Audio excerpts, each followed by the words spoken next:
Hey guys, welcome to a new video, and I'm finally back. What happened was, I've been laying low on YouTube for the past few weeks because I'm sure you know that in some parts of the world, Jurassic World Fallen Kingdom came out early. And unfortunately, there are some assholes out there that like to spoil movies and post them online. So to make sure that didn't happen to me, I unfollowed every Jurassic Park fan group on Facebook. I did not check the comment section on any of my videos. I actually had over 750 comments to approve. About 50 of them were spoiler related, so naturally those ones were not approved. I downloaded the trailers directly to my laptop, and I practically stayed away from anything Jurassic Park related on specific forums and YouTube just to make sure that I did not get spoiled. So thankfully, I did not get spoiled. Now that I've seen the movie on opening night and it's still relatively fresh in my mind, I want to give a review on the movie and give my thoughts on it. You know, talk about what I liked about it, what I didn't like about it, and some specific scenes that really stood out for me. So with that in mind, I want to give you a spoiler warning. There are going to be spoilers in this video. So if you don't want to be spoiled, do not watch this video. Okay? Here we go. So I'm going to talk about what I liked about the movie, and thankfully there's a lot I liked, so that's a good sign. I won't bore you with every single detail, but I'll keep it short. What I liked the acting, the characters were great, there were a lot of great dinosaur scenes, like we saw the Carnotaurus and the Sinoceratops fight. The Stygimolochs rampage through the auction was hilarious, just watching it headbutt people flying around left, right, and center, that was great. And, you know, we got so much cool dinosaur scenes, like the Indoraptor, I'll talk more about that later. It was just a lot of fun. There was a lot of great things I liked about the movie. But the biggest thing I liked about this movie was the story. I think that's the biggest thing this movie has going for it. The story. We're taking the story in a whole new direction now. We're not going to restrict ourselves just to being on an island with dinosaurs. We're going to expand into the entire world now. Just like Malcolm said near the end of the movie, welcome to Jurassic World. Yeah, there's a lot of things I liked about this movie, and that's obviously a good sign. Like I said, there's a lot about this movie that I liked, but what I want to do is I want to talk about a few scenes that really stood out for me. There's a lot of scenes in this movie that did stand out, but I'm just going to pick a few of them for now and save the other scenes for discussion topics for future videos. So I'll get started by talking about a few scenes that I liked. So I think the best place to start is the beginning, so I'll start by talking about the opening scene. And I really liked it. It was really neat seeing the lagoon, how it was very lifeless, and I love how they introduced the Mosasaurus. We didn't actually see it come into full view per se. We kind of saw a little bit of its silhouette and some teeth in the background, and we didn't see it actually destroy the submarine, but I'm sure you can put two and two together for that. Then I liked how Rexy came and chased that guy through the park. That was a lot of fun to watch. Actually, about that scene, just before Rexy makes her appearance, we hear some sounds coming from the bushes, and I could have sworn I heard a Dilophosaurus hooting at that part. I was pretty excited for that because I thought, oh wow, we're going to get a Dilophosaurus scene after all these years? Turns out we didn't, we got Rexy, but that's still good enough for me. Back to the Mosasaurus, I really like how they did that scene because now we know how it got into the open ocean. I really wanted to see that part the most when I saw the trailers for this movie. And unfortunately, we didn't really get to see a lot of the Mosasaurus, but I'll talk more about that later.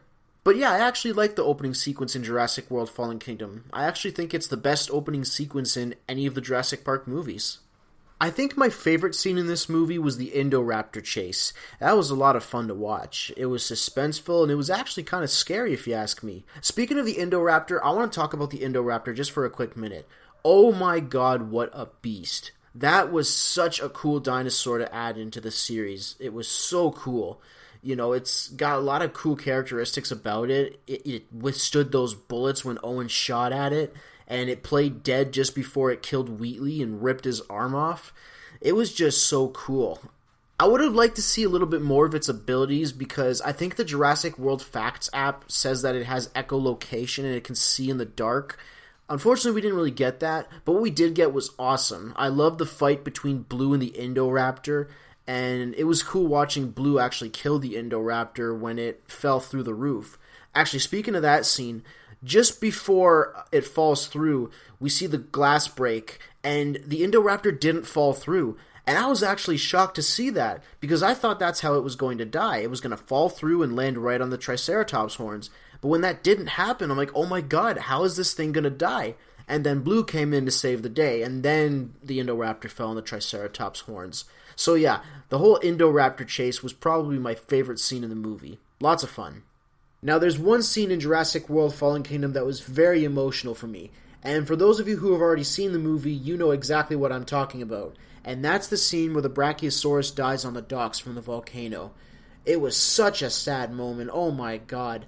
I almost cried. My eyes were tearing up, my lip was curled, I was holding my wife's hand. I was a mess. It was such a sad moment, oh my god. Listening to the Brachiosaurus crying as it was being engulfed by the ash, so sad. And just before it disappeared, it stood up on its hind legs and made one last call. Oh my god. I was reminded of the first Jurassic Park movie when Hammond, Grant, and Sattler saw the Brachiosaurus, and I just remembered that scene. And I think this scene was the movie's way of saying goodbye to the whole dinosaurs and islands plot device. It was basically the movie's way of moving on from that. It was a very powerful scene. It was a sad scene, but a powerful scene. Now there's one more scene I want to talk about, and that's the ending / the post-credit scene. In the end, the dinosaurs are basically free in our world now. Just like in the trailer, we saw Rexy roaring at the lion, we saw the mosasaurs preying on the surfers, and I think we got a shot of some trucks driving through the desert with the dinosaurs that were able to be auctioned off. Like, I think the Ankylosaurus was one of them. I think the Allosaurus was another one. I can't remember. I'll have to give the movie another watch, but there were a few dinosaurs that made it off the island in the hands of other people. So I was curious to see where they're going to go with that. In the post-credit scene, there was the Pteranodons. Actually, about the post-credit scene, I was very surprised to see that post-credit scene because I didn't think there was going to be one. I was sitting in the theater waiting for the credits to play through just in case there was one, and my wife says, "Jeremy, there's probably not going to be a post-credit scene. Let's go." And I said, "Well, hold on, honey. Just in case. Let's see." And then we found out there was a post-credit scene. And I believe it was Pteranodons flying in Las Vegas, I think it was. But basically there were sirens going off all around. Total chaos. But I really liked what they did with this scene because I'm really excited to see where they're going to go with this in the next movie. There's a lot of potential for a lot of great things. So now I want to talk about what I did not like about the movie. Thankfully, there's not a lot to talk about, but enough to at least get me thinking. But to summarize, I basically wanted more. More action, more development, more story. Now, I'm not saying that what they gave us wasn't good. What they gave us was great, actually. I just wanted more. You know, they teased us at the end with the cliffhanger where the dinosaurs are roaming free in the world. I really wanted to see where they were going to go with that, but they ended it there. You know, they teased us with Benjamin Lockwood and human cloning. I really wanted to see where they were going to go with that, but they ended it there. I was basically thinking, oh, come on, it's getting so good and you're going to stop it? No, don't do that. I think Mills made a comment, actually, that kind of relates to this. He said something like, if you want to create an addict, you got to give them a taste. Something like that. And I feel that that's what this movie is. A taste. A build-up and a setup for something bigger and better to come. Like I said, what they gave us was great. They just stopped it when it was getting really good. Like I said, I just wanted more. Overall, I think Jurassic World Fallen Kingdom is a very enjoyable movie. It's a lot of fun, there's lots of action and adventure, and great plot elements. I think the plot is the best thing this movie has going for it. I really can't wait to see where they're going to take the story from here. There's so much to work with. Like I said, Jurassic World Fallen Kingdom is more or less a setup for the next sequel. A setup for something bigger and better to come. I don't know what it is, but I think we're going to be in for a real treat come the next movie. The acting was great, the characters were great, I loved the dinosaur scenes, especially the scenes with the Indoraptor, and I really liked the use of animatronics in this movie. It was nice to go back to the old school effects of animatronics. It was a nice touch, I really liked it. If I had to give this movie a rating out of 10, I'd probably give it an 8.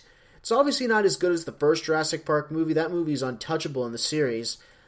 I like Jurassic World just a little bit more than Fallen Kingdom, but Fallen Kingdom comes right after Jurassic World, so I'd probably rank it third in the series. But I want to know what you guys think of Jurassic World Fallen Kingdom. Did you like it? Did you not like it? Why? Talk about it in the comments. I'd love to hear from you guys. But if you're going to talk about spoilers for the movie, make sure you put a spoiler note. Just do the right thing. Thank you again for watching this video, and I'll see you next time.